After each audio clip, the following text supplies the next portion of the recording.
Hello, ഇന്ന് നമുക്ക് ഒരു ബ്ലൈൻഡ് ബാഗ് അൺബോക്സ് ചെയ്താലോ. അപ്പോൾ ഞാനിവിടെ BTSൻ്റെ ബ്ലൈൻഡ് ബാഗ് ആണ് എടുക്കുന്നത്. അപ്പോൾ നമുക്ക് എന്തായാലും ഇന്ന് അൺബോക്സ് ചെയ്ത് നോക്കാം കേട്ടോ.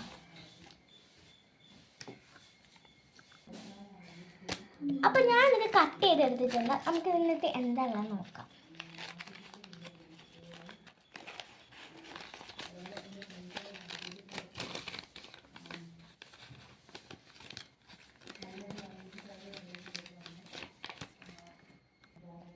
ഓക്കെ, അപ്പോൾ അതിന് മുന്നേയായിട്ട് നമുക്ക് ഇതിലുള്ള റെയറിറ്റിയിൽ നമുക്ക് എന്തൊക്കെയുള്ളതെന്ന് നോക്കാം. ഫസ്റ്റ് റെയർ, പിന്നെ എപ്പിക്, കോമൺ ആൻഡ് ലെജൻഡറി. അപ്പം നമുക്ക് നോക്കാം കേട്ടോ. അപ്പോൾ നമുക്ക് ഏതാ കിട്ടുന്നതെന്ന് നോക്കാം കേട്ടോ. ഇത് നമ്മളിവിടെ പേപ്പർ എടുത്തിട്ടുണ്ട്.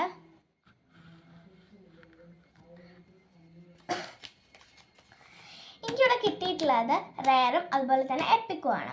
അപ്പം നമുക്കിത് രണ്ടും കൂടെ അൺബോക്സ് ചെയ്ത് നോക്കാം കേട്ടോ. ഇതിൻ്റെ ഉള്ളിൽ നമുക്ക് എന്തൊക്കെ ഇരിക്കുന്നുണ്ട്. അപ്പം നമുക്ക് എന്തായാലും അതൊന്ന് നോക്കി നോക്കാം കേട്ടോ. ഫസ്റ്റ് ആയിട്ട് നമ്മൾ റെയറാണ് എടുക്കുന്നത്. റെയറിൽ ഫസ്റ്റ് തന്നെ എനിക്ക് കിട്ടിയത് ഒരു മിനി ബുക്കാണ് കേട്ടോ. ഇതുപോലെ ഒരു മിനി ബുക്കാണ് എനിക്ക് കിട്ടിയിട്ടുണ്ടായിരുന്നത് ഫസ്റ്റ് ആയിട്ട് റെയറിൽ. കണ്ടോ, BTS എന്നൊക്കെ എഴുതിയിട്ടുള്ള ഒരു മിനി നോട്ട് ബുക്കാണ് എനിക്ക് ഫസ്റ്റ് ആയിട്ട് കിട്ടിയിട്ടുണ്ടായിരുന്നത്.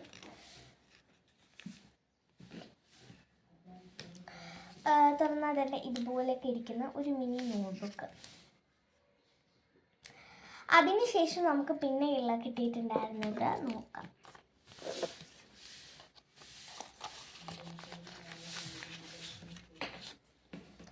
പിന്നെ നമുക്ക് അതിൻ്റെ ഉള്ളിൽ BTSൻ്റെ ചെറിയൊരു സ്ക്വിഷിയാണ് ഉണ്ടായിരുന്നത്.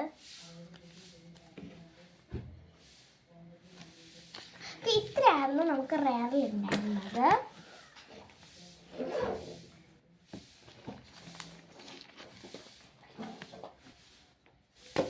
അതിനുശേഷം നമുക്ക് എപ്പിക് ആണ് കേട്ടോ നോക്കാനുള്ളത്.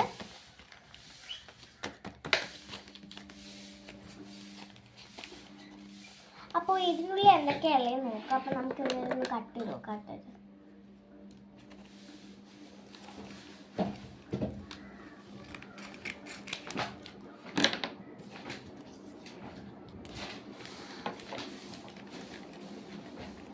അപ്പോൾ നമുക്ക് ഇതിനുള്ളിൽ എന്തൊക്കെയുള്ളതെന്ന് നോക്കാം. അപ്പോൾ അതുപോലെ തന്നെ നമ്മൾ നേരത്തെ എടുത്തതുപോലെ തന്നെ വേറൊരു ടൈപ്പ് ഒരു BTSൻ്റെ ഒരു നോട്ട്ബുക്ക് എനിക്ക് കിട്ടിയിട്ടുണ്ട് കേട്ടോ. ഓക്കെ, അതിനുശേഷം നമുക്ക് കിട്ടിയിട്ടുണ്ടായിരുന്ന ഒരു സ്ക്വിഷി ആയിരുന്നു. അതിനുള്ള സ്ക്വിഷി ഉണ്ടായിരുന്നു. നമുക്കൊരു സ്ക്വിഷി എന്താണെന്ന് നോക്കാം. കണ്ടോ,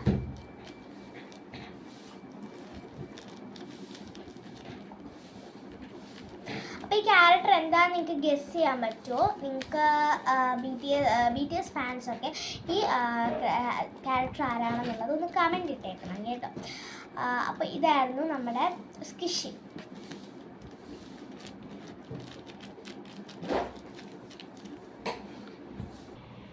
അപ്പോൾ ഇത്രയൊക്കെയായിരുന്നു ഈ ഒരു ബ്ലൈൻഡ് ബാഗിൽ നമുക്ക് കിട്ടിയിട്ടുണ്ടായിരുന്ന ഐറ്റംസ്. അപ്പോൾ ഇഷ്ടപ്പെട്ടു കഴിഞ്ഞാൽ നമുക്ക് കമൻറ്റ്, സബ്സ്ക്രൈബ്, സപ്പോർട്ടൊക്കെ ചെയ്യാൻ മറക്കരുതേ. അപ്പോൾ ഇനി നെക്സ്റ്റ് ഇതെങ്കിൽ ബ്ലൈൻഡ് ബാഗ് വേണമെങ്കിൽ അതും കൂടി കമൻറ്റ് ചെയ്യണം കേട്ടോ. Bye bye.